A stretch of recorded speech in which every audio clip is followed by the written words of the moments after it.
susah percaya ke orang lain, baik ke teman, keluarga, pasangan, atau siapapun itu? Apa karena pengalaman buruk yang pernah kamu rasain di masa lalu? Kalau kamu merasa seperti itu, bisa jadi kamu sedang mengalami trust issue. Mau tahu lebih lanjut? Eits, tapi sebelum itu, kami ingatkan kembali untuk subscribe channel ini dan aktifkan lonceng notifikasimu untuk mendapatkan video terbaru dari kami. Semakin dewasa, biasanya seseorang akan semakin waspada dan berhati-hati dalam mempercayai orang lain.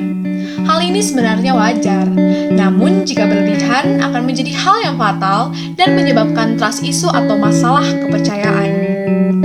Apa sih trust issue itu? Simpelnya gini, trust issue adalah keadaan saat kita nggak percaya sama perkataan orang. Padahal orang tersebut adalah orang terdekat kita, misalnya pasangan kita.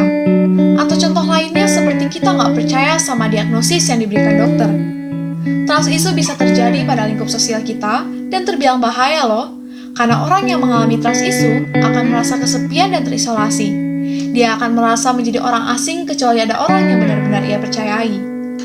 Hal ini pun bisa membuat orang lain nggak nyaman ada di dekat kita, karena sifat kita yang jadi susah terbuka, susah membangun hubungan dekat, kita pun jadi sering stalking, menuduh, yang hal-hal tersebut tentunya dapat merugikan diri sendiri maupun orang lain.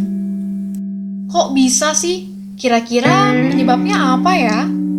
Trust issue bisa disebabkan oleh beberapa faktor, seperti luka dan pengkhianatan di masa lalu, peristiwa traumatis, misalnya kecelakaan, penyakit, kehilangan orang yang dicintai, dan sebagainya. Dilecehkan secara fisik atau tindakan bully juga dapat menjadi awal mula dari trust issue loh.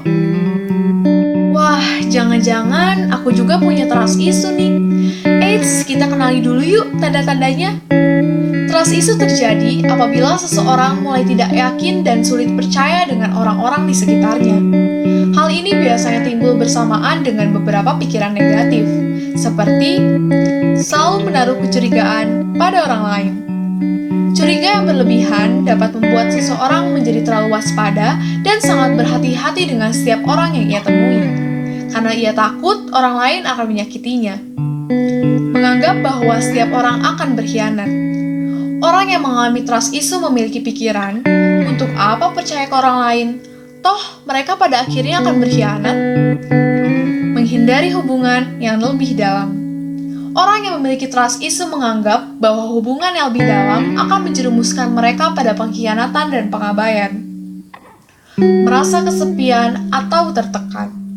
Kekhawatiran dan ketakutan membuat orang yang merasakan trust issue mengisolasi diri dari orang lain, yang jika berkelanjutan akan menyebabkan perasaan kesepian dan depresi.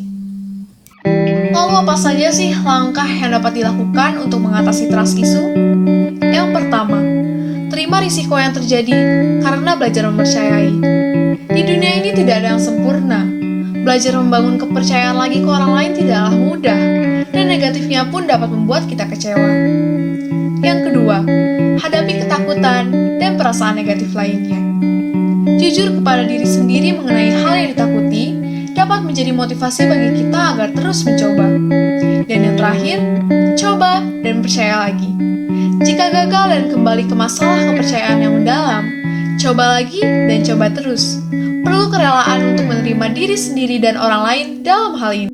So, jika kamu sedang mengalami trust issue yang dirasa mengganggu, jangan sungkan untuk menghubungi tenaga profesional ya. Psikolog akan membantumu memahami dari mana masalah tersebut berasal dan membantumu menumbuhkan kepercayaan lagi dalam hubungan.